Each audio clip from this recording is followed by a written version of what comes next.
Day 21 of the World Cup. Two football giants have fallen. England and Portugal are out of the World Cup. And what that now means is we're down to our final four.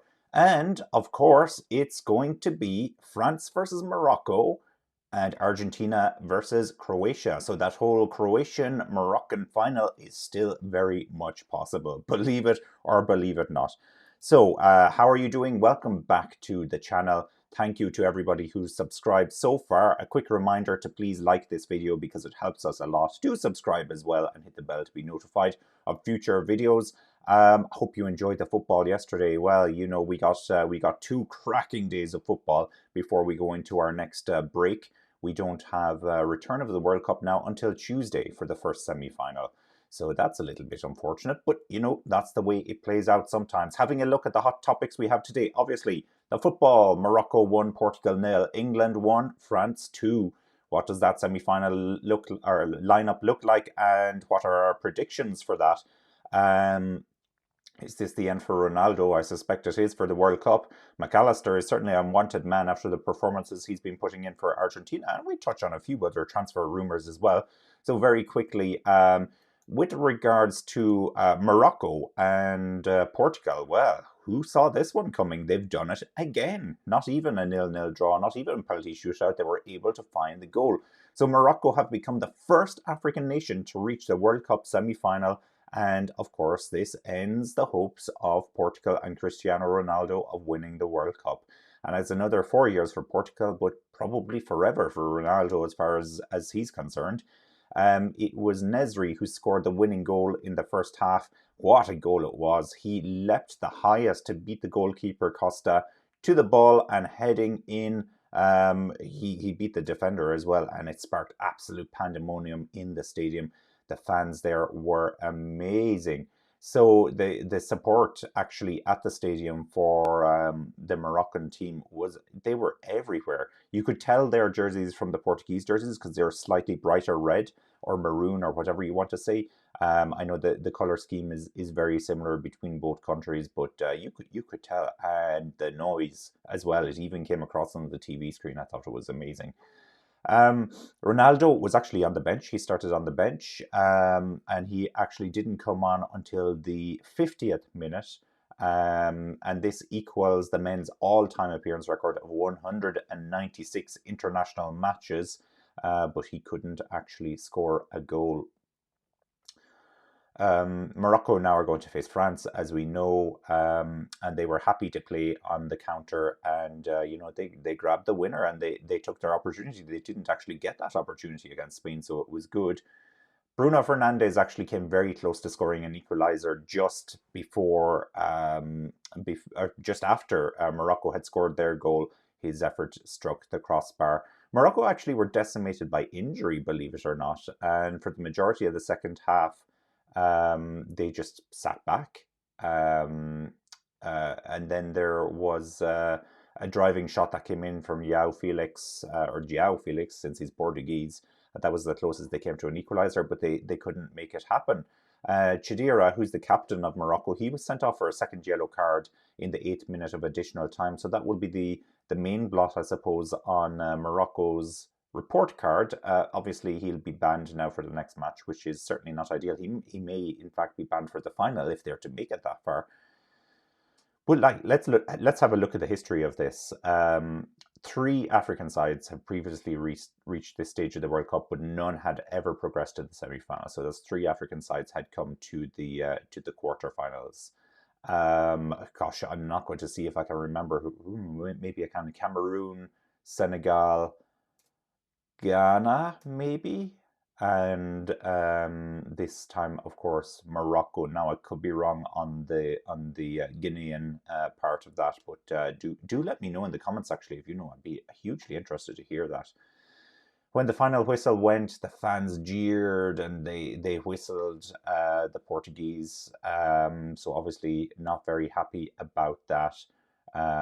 Yeah, so a big shock once again coming into this tournament for Morocco. Huge shock. So they've been the surprise package so far. England then later on lost 2-1 to France. And unfortunately for England, they look like the better team on the night.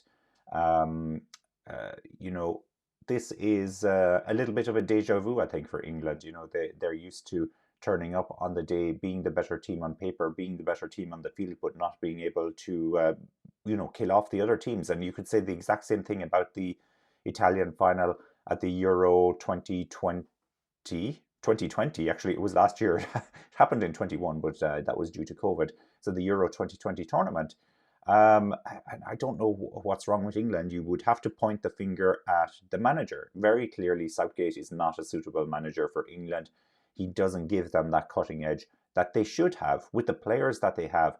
England could be winning that match 4-1 yesterday, 4-2. Even, a defensively minded manager, they still managed to concede 2 goals. And they were warned before that second goal from Giroud went in. They were well warned. Giroud had an absolutely amazing chance just before that he missed like 1 or 2 minutes before that. And also, let's not forget about the opportunities. Of course, England received 2 penalties, so they didn't actually score from open play or convert anything from open play, but it was 2 penalties. Harry Kane versus his Tottenham teammate Hugo Lloris in the French goals. Harry Kane stuck away the first one, but the second one, unfortunately, he skied it. And it looked like a great kick. It's just it went a little bit too high. I don't know if that's to do with those footballs. They do have a tendency to really blast off. But that's the way it works out. Unfortunately for England, so they're out. Gareth Southgate, after the match, he spoke about fine margins and how they proved decisive, and that's true to an extent, but it should have never come down to fine margins, I think, is what I'm arguing here. So it's very disappointing for England, who were certainly the better team as far as I'm concerned. And we'll have a look at the stats actually for that match in a few minutes, because I think that's massively interesting, because it really does show the story as to how that all went down. Harry Kane spoke after the match as well. He said that he was prepared to take 2 penalties against France in the quarterfinal defeat, but he was let down by his execution. It's kind of obvious. Of course, he put his first penalty past Hugo Lloris. We've spoken about that. We know about that. But the second effort was the one that rocketed high over the crossbar with just 6 minutes of normal time remaining. It looked all set for a 2-2 draw at that moment in time.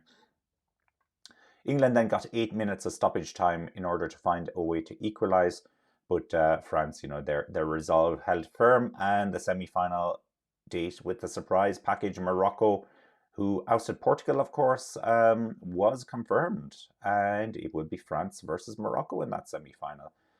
After the final whistle, Kane sank to his knees and his teammates attempted to console him before composing himself to tell ITV where it all went wrong from 12 yards.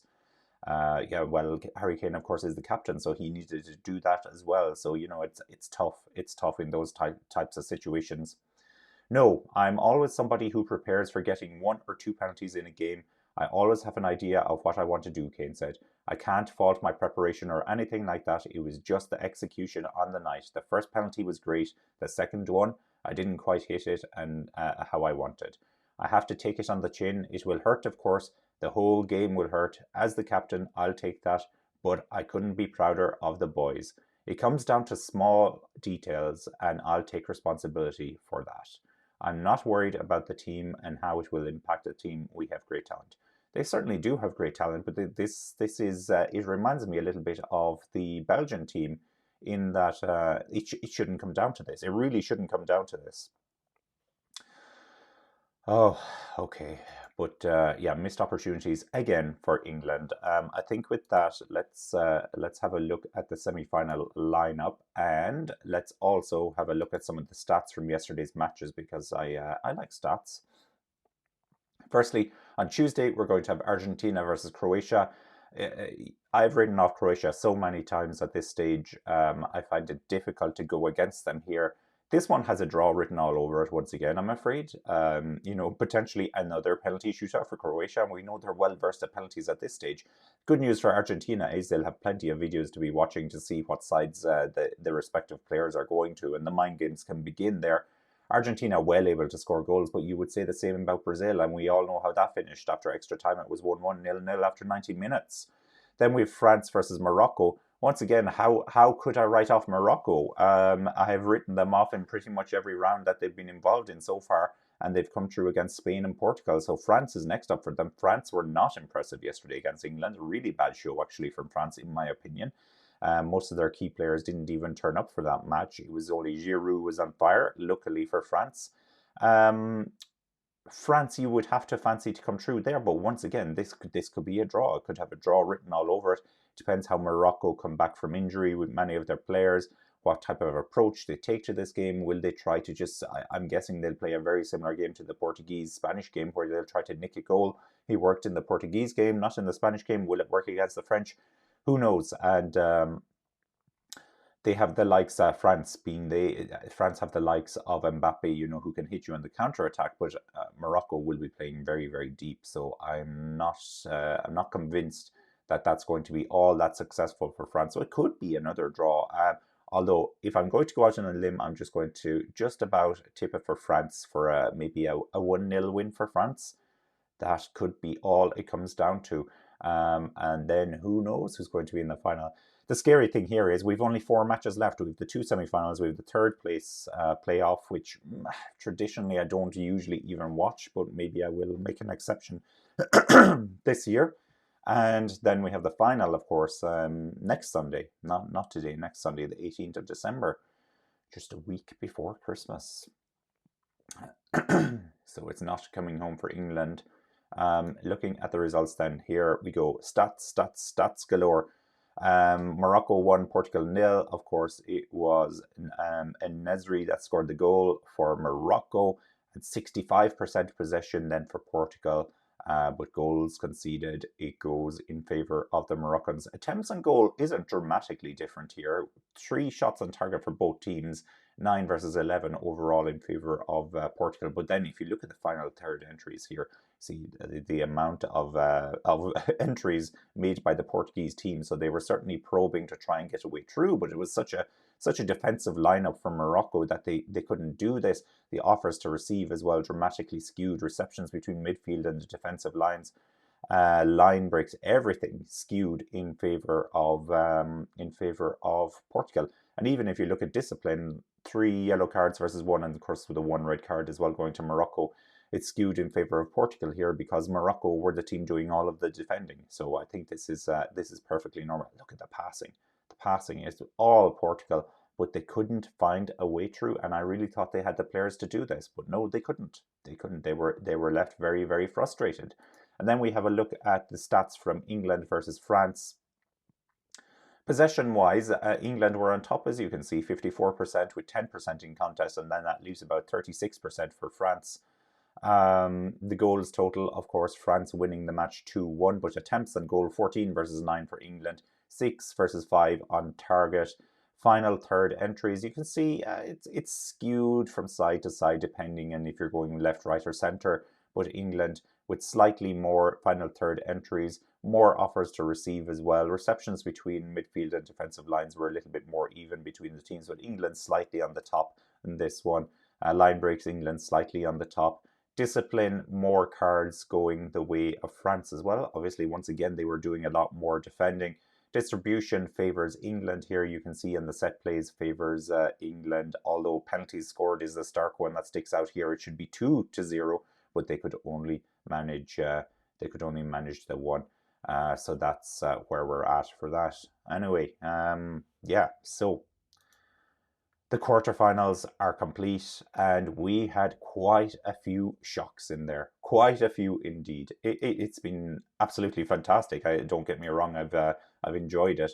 In particular, the end stage of the games. If I think mostly about the Netherlands, I was about to say Netherlands versus the Dutch, the Dutch versus the Argentinians. Gosh, that was a fiery finish as well. Talking about transfer rumours, firstly, let's start with Alexis McAllister. And he has received a lot of interest from European clubs following his very good performances for Argentina in this World Cup. They always say you shouldn't buy a player based on their World Cup performance, but maybe somebody's going to make an exception for him here. So he's impressed everybody at the World Cup. He's 23 years old. He plays for Brighton and Hove Albion, and he's actually contracted with them until 2025 or the middle of 2025. He signed a new contract with them in October. So they have a star player on their books. I don't know if they even realized it, but he plays for Brighton. Now it's Tottenham, Juventus, Inter, and Atletico Madrid that are all interested in him. Of course, Atletico Madrid have an Argentinian manager, so that does explain that to an extent. I'm not sure if the uber defensive Atletico Madrid setup is the one that's going to be suitable for him with Diego Simeone, but who knows? Inter apparently are the most interested, and they see him as a long-term replacement for Brozovic. Spurs boss Antonio Conte also wants to add the creativity to his midfield. Yeah, I guess maybe a little more creativity would be good for Tottenham. I don't know if Tottenham lack creativity, to be honest. I think that's more a managerial issue. Juventus apparently have been scouting several players during this World Cup, and they are also interested in Rodrigo De Paul, so McAllister and De Paul for them. Now, speaking about a few other transfer rumours, and these are only rumours going around at the moment. So apparently Man United and Real Madrid are interested in the Napoli centre-back Kim Min-jae, who has a release clause equivalent to about 45 million euro. So they're looking at him. Of course, he one of the key players for the South Korean team during the World Cup, so he put in very good performance. One of the five Kim backline that South Korea had. Barcelona are looking at N'Golo Kante from Chelsea, and they would love to try and secure a pre-transfer agreement for the summer once he enters the final portion of his contract next month. So that would be a deal as far as Barcelona are concerned, and we all know Barcelona are struggling with finance, so I don't know where they find the money for all of these players. So they'll be hoping that his wage demands aren't too high if that happens. Wilfried Zaha, once again, is on the radar of Arsenal and Chelsea, who are both looking at him. He's an absolutely great player. He's proven in the Premier League, so why wouldn't they look at him? Manchester United apparently were willing to let Cristiano Ronaldo leave as early as August, but multiple clubs rejected the chance to sign him on a heavily reduced wages of £80,000 per week, which is about €100,000 per week. That story comes from The Athletic. It's not really a transfer rumor, but it's historical transfer rumor, I suppose, and that's interesting if it is true. Robert Firmino is a target for the Saudi Arabian club Al Nassr, which apparently is also looking for Ronaldo, although Ronaldo has come out to deny that. And he's now entering the final 6 months of his contract. And I think when we spoke about transfer rumors the other day, we were saying that there is a rumor that Firmino might sign a new contract with Liverpool. Alexis McAllister, of course, we've covered that already, that Tottenham, Juventus, Inter and Atletico Madrid interested in him. Chelsea and Liverpool are looking at Sheffield United defender Sander Berg. And Liverpool, Everton and Newcastle are all in the race to sign Chris Rigg from Sunderland. Who's Chris Rigg, you may say? Well, he's a 15-year-old who has been compared to Jordan Henderson in terms of skill set and ability. So there you go.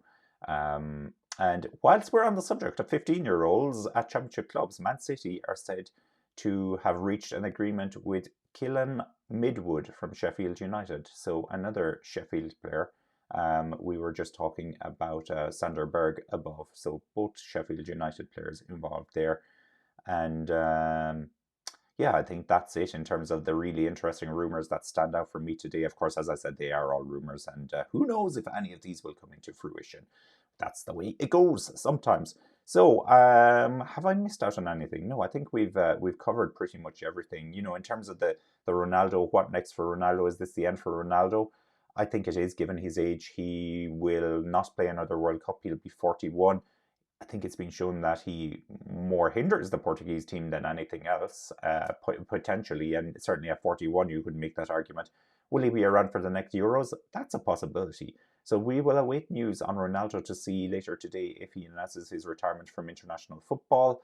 Will it be centre stage? Ronaldo likes to take centre stage. Who knows? We'll find out in due course, and we'll let you know on here if anything does happen on that front. So that's it after day 21 at the World Cup. semi-final lineup is complete, and now we have a break until Tuesday for the semi-finals when they kick off. So thank you very much for joining as ever. Please like the video to help us out, and I'll speak to you really soon. Enjoy the rest of your weekend.